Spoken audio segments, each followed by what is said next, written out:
Episode 1 of 4, The Geography of Collapse.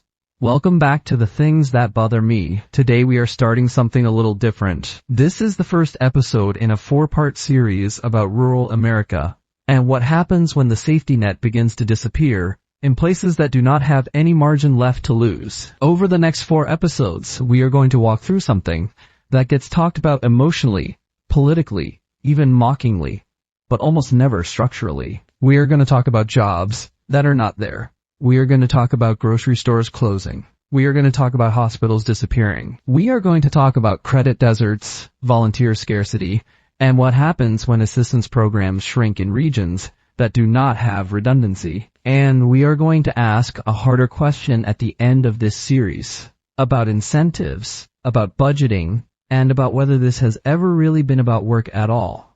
But today, we start with the foundation. Because before you can debate work requirements, before you can talk about personal responsibility, before you can say, just get a job, you have to answer a very basic question. Do the jobs actually exist? This first episode is about labor markets. Real ones, not theoretical ones. It's about geography. It's about capacity. And it is about what happens when policy assumes every county looks like a city. If you care about how systems actually function, not just how they sound in a speech, this series is for you. This is episode 1 of 4. Let's talk about the jobs. There are no jobs to mandate. Let's start by clearing something up that should not be controversial. You cannot mandate work where there are no jobs. And you cannot mandate volunteer hours where there are no organizations equipped to absorb them. That is not compassion. That is arithmetic. That is not a political statement. That is not ideology. That is basic economic arithmetic. There are rural counties in this country where the labor market is not tight, not competitive, not slow. It is structurally thin. 5 job listings, 10 job listings, maybe 20 across an entire county. Now compare that to the number of people who are unemployed, underemployed, disabled, but still capable of part-time work. Older workers pushed out of industries, younger workers trying to get started. 400 people chasing 5 openings is not a motivation problem. It's a vacancy problem. And yet the national conversation keeps circling back to the idea that the issue is discipline. That if you just tighten requirements, increase paperwork, shorten deadlines, somehow people will find a job. Mandates do not create payrolls. Compliance rules do not construct factories. Policy cannot force an employer to open a storefront in a town that has already hollowed out. Before we talk about work requirements, before we talk about cutting assistance, before we talk about responsibility, we need to talk about supply. Because if the supply of jobs is insufficient, everything built on top of that foundation collapses. Section 1. The structural reality of rural labor markets. In many rural communities, the largest employer is the school district. The second largest employer is the hospital, if it has not closed. The third largest employer is the grocery store. Manufacturing left decades ago. Distribution centers consolidated into urban corridors. Corporate consolidation eliminated local ownership. Industrial parks still exist. The buildings still stand. But the tenant signs are faded. Warehouses are vacant. For lease. Banners hang year after year. This is not seasonal unemployment. This is structural contraction. A labor market requires density. Density of employers. Density of demand.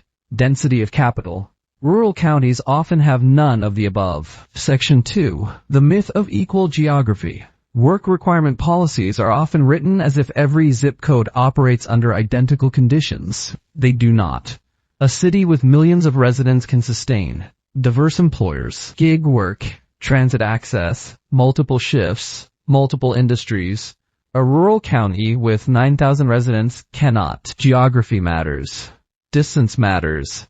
Transportation matters. Broadband access matters. If you live 30 miles from the nearest employer and your car breaks down, that is not laziness.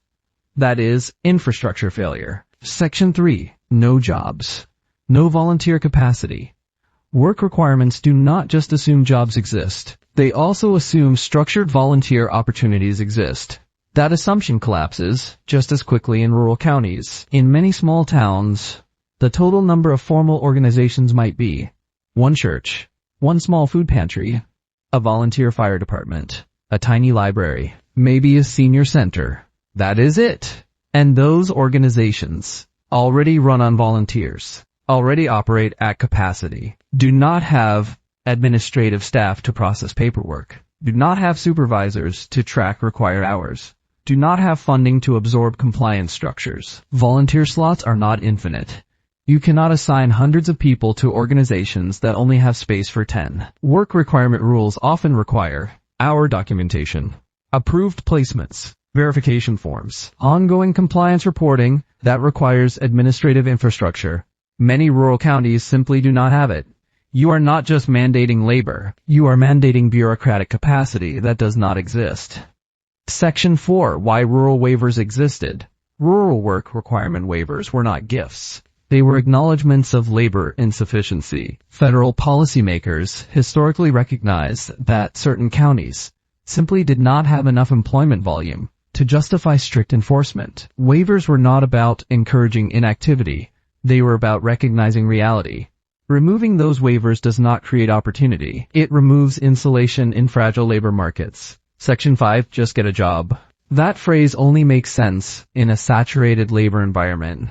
If the job exists, apply. If it does not exist, what exactly are you complying with? Point to the employer. Show the shift schedule. Show the payroll. Mandating participation in a non-existent labor pool does not build productivity. It builds penalties. It immediately disqualifies. In closing, this is not about whether work is valuable. Work is valuable. Work is valuable. This is about whether the work exists. You can tighten rules. You can shorten deadlines. You can increase reporting requirements. But none of that produces employers. You cannot build policy on the assumption that geography does not matter. And if we continue pretending every county has the same economic density, we are going to keep designing systems that punish people for structural vacancy. You can mandate compliance. If there are 5 jobs and 400 applicants, work requirements punish scarcity. If there are 2 volunteer organizations and 200 required participants, compliance becomes impossible. Policy that ignores capacity does not create productivity. It creates penalties for geography. And geography is not something people can simply will away. But you cannot mandate an economy into existence. And until we admit that, we are legislating fantasy. That is where we were going to stop for today. In this first episode, we laid the groundwork. We talked about labor markets that do not have enough jobs to mandate. We talked about volunteer capacity that does not exist at scale. We talked about geography and why policy cannot pretend every county operates like a metro area. Because before you can argue about work requirements, you have to establish whether there is actually work. And in many rural counties, the math simply does not support the rhetoric. In episode 2, we are going to shift from labor markets to consequences. We are going to talk about what happens when the safety net disappears in places that do not have redundancy, when the grocery store closes, when credit dries up, when the assistance office shuts its doors. Because once the margin is gone, the strain compounds. If this conversation matters to you, if you care about how systems actually function, not just how they sound, make sure you are subscribed so you do not miss the next episode. Like the video if you found value in it. Comment, especially if you live in a rural area and have seen this firsthand. Share it with someone who thinks this is just about motivation. This series is about structure, and structure matters. I'll see you in episode 2.